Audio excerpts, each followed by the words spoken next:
wabarakatuh. Selamat pagi anak-anak semuanya. Bagaimana kabar kalian hari ini? Kurang semangat. Kalau ibu bertanya, bagaimana kabar kalian hari ini? Kalian harus bisa menjawab, alhamdulillah, luar biasa, Allahu Akbar. Yes, seperti itu ya. Iya, kan masih pagi itu harus selalu semangat, oke? Baik, ibu akan bertanya kepada kalian, bagaimana kabar kalian hari ini? Alhamdulillah, luar biasa, Allahu Akbar. Yes. Baik, pintar sekali kan anak-anak ibu. Semuanya sudah pada semangat kan? Betul, kalau masih pagi harus semangat. Baiklah, sebelum ibu memulai pembelajaran hari ini, marilah kita berdoa terlebih dahulu ya. Iya, berdoanya kita harus pakai nyanyian biar kita selalu semangat dalam pembelajaran, oke? Iya. Kan ada yang tahu kan yang tentang satu jari tanganku? Iya, betul. Ayo kita nyanyikan bersama-sama ya. Kita mulai ya. 1, 2, 3.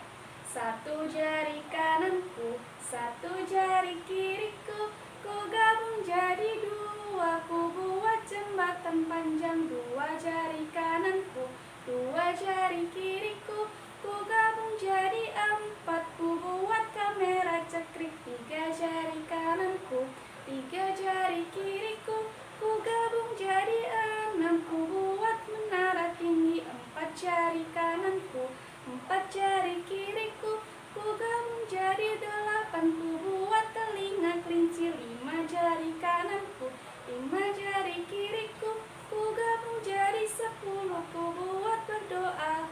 Bismillahirrahmanirrahim. Raditu billahi robba wa bil islami dina wa bi muhammadin nabiyya wa rasulah. Rabbi zidni ilma warzuqni fahma. Amin ya rabbal alamin. Alhamdulillahirrabbilalamin. Kita sudah berdoa bersama-sama untuk memulai pembelajaran hari ini ya.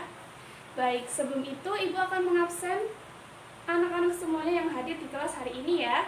Kalau kalian ibu panggil namanya, kalian harus bisa angkat tangan dan menjawab hadir bu. Seperti itu ya. Baik, ibu akan absen dari absen yang pertama.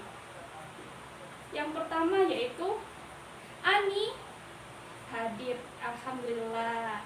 Kemudian ada Ratna. Ratna hadir ya, alhamdulillah hadir. Terus ada Tino. Tino hadir? Hadir. Terus ada Tina. Tina setia? Iya, hadir Tina. Kemudian ada Sari. Sari hadir ya. Baik, semuanya yang ada di kelas sudah hadir hari ini. Alhamdulillahirabbil alamin.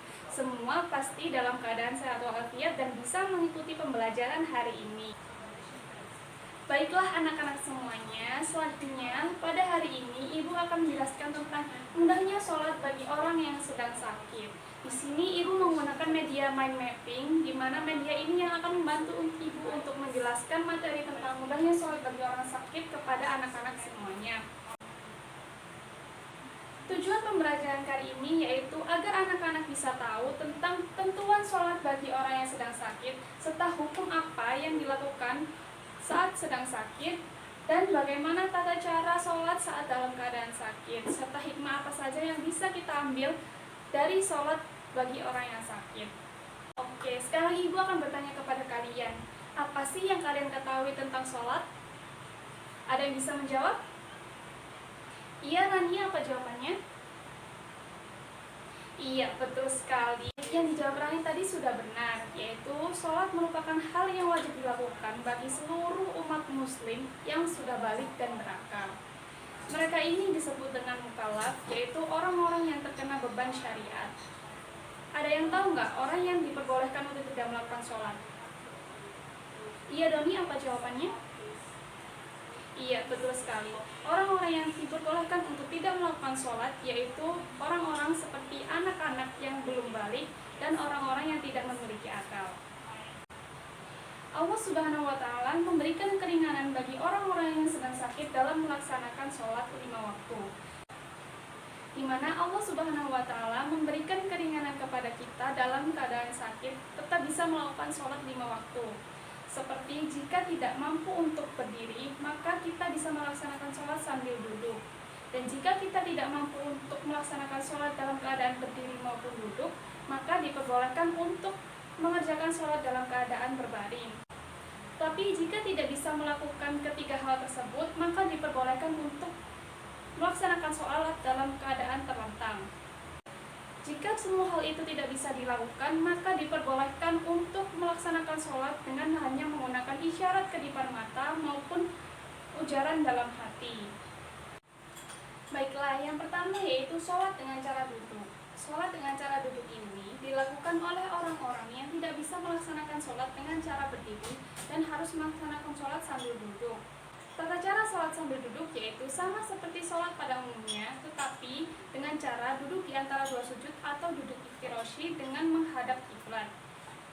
Kemudian pada saat ruku dan sujud sama seperti sholat pada umumnya, tetapi ruku itu hanya membuka sedikit badan, kemudian melafalkan tasbih ruku. Sedangkan sujud, ketika seseorang tidak bisa melakukan sujud pada umumnya, bisa melakukan sujud dengan cara membukukan sedikit badan, tetapi lebih rendah dari ruku. Dan hal itu dilakukan secara berulang kali sesuai dengan rakaat yang dikerjakan. Yang kedua yaitu sholat dengan cara berbaring. Sholat dengan cara berbaring ini dilakukan oleh orang-orang yang tidak bisa melaksanakan sholat dengan cara berdiri maupun duduk. Sholat dengan cara berbaring ini, yang dimaksud oleh berbaring ini adalah tidur secara miring, di mana wajah, kaki, dada, dan tangan menghadap ke arah kiblat. Untuk melakukan ruku dan sujud, cukup dengan menggunakan anggukan kepala ataupun kedipan mata. Jika tidak bisa melakukan keduanya, bisa dengan melakukan atau menyuarakan dalam hati. Cara terlentang ini dilakukan oleh orang-orang yang tidak bisa melakukan sholat dengan cara berdiri, duduk, maupun berbaring miring. Tata cara sholat terlentang ini sama dengan urutan sholat pada umumnya, tetapi dengan posisi kaki yang diluruskan menghadap kiblat, kemudian kepala diganjal bantal agar kepala menghadap kiblat. Selanjutnya, untuk ruku dan sujud bisa dilakukan dengan kedipan mata maupun anggukan kepala, tetapi jika tidak bisa dilakukan dengan keduanya, bisa dengan melafalkan dalam hati. Yang terakhir yang akan kita bahas yaitu hikmah sholat bagi orang yang sedang sakit. Yang pertama, ada mendekatkan diri kepada Allah Subhanahu wa Ta'ala. Mendekatkan diri kepada Allah Subhanahu wa Ta'ala ini dapat kita rasakan ketika kita sedang sakit dan kita merasa selalu dekat dengan Allah Subhanahu wa Ta'ala. Yang kedua yaitu hati menjadi lebih tenang. Pada saat sedang sakit, kita diharapkan bisa merasakan ketenangan hati yang diberikan oleh Allah Subhanahu wa Ta'ala dengan cara melaksanakan sholat. Yang ketiga yaitu menyadari kemurahan Allah Subhanahu wa Ta'ala. Allah Subhanahu wa Ta'ala memberikan kemurahan kepada kita dan keringanan dalam mengerjakan sholat saat kita sedang sakit. Yang keempat yaitu mensyukuri nikmat sehat yang diberikan oleh Allah Subhanahu wa Ta'ala. Dalam keadaan sholat, kita bisa merasakan rasa syukur dan nikmat yang diberikan Allah Subhanahu wa Ta'ala dalam keadaan sehat. Kemudian yang kelima yaitu meningkatkan keimanan dan ketakwaan kepada Allah Subhanahu wa Ta'ala. Ketika meningkatkan keimanan dan ketakwaan kepada Allah Subhanahu wa Ta'ala, kita dapat menambahkan rasa tersebut ketika kita dalam keadaan sakit. Baiklah anak-anak semuanya, itu tadi penjelasan mudahnya sholat bagi orang yang sakit yang sudah dijelaskan oleh Ibu. Apakah ada pertanyaan? Tidak ada? Iya. Baiklah, setelah ini Ibu akan membagikan kelompok-kelompok tertentu untuk kalian, dan kalian harus bisa melaksanakan sholat dengan cara duduk, dengan cara berbaring, maupun dengan cara terlentang. Kemudian, kalian akan mempraktekannya di depan kelas sesuai dengan kelompok kalian masing-masing. Baiklah, setelah mempraktekkan tata cara sholat bagi orang yang sakit, yaitu dengan cara duduk, berbaring, dan terlentang, kalian semua sudah tahu dan paham bagaimana cara melakukan tata cara sholat bagi orang yang sedang sakit. Kesimpulan yang dapat kita ambil dari pembelajaran hari ini yaitu kita harus tetap melaksanakan sholat dalam keadaan apapun dan dimanapun. Hikmah yang dapat kita ambil dari sholat ini adalah ketika kita sholat, kita selalu bisa mendekatkan diri kepada Allah Subhanahu wa Ta'ala dan mendapatkan ketenangan diri yang ada pada diri kita serta nikmat yang diberikan oleh Allah Subhanahu wa Ta'ala. Kita bisa merasakan rasa syukur yang diberikan oleh Allah Subhanahu wa Ta'ala ketika dalam keadaan sakit dan merasa sehat itu adalah hal yang sangat penting. Baiklah, terima kasih untuk perhatian kalian semua dalam pembelajaran Ibu hari ini. Terima kasih sudah mendengarkan penjelasan Ibu tentang mudahnya salat bagi orang yang sakit. Semoga kalian semua dalam keadaan sehat walafiat, tidak dikasih sakit oleh Allah Subhanahu wa Ta'ala, dan selalu dalam lindungan Allah Subhanahu wa Ta'ala. Semoga ilmu yang Ibu berikan tadi bisa bermanfaat untuk kalian dan kalian bisa melaksanakan sholat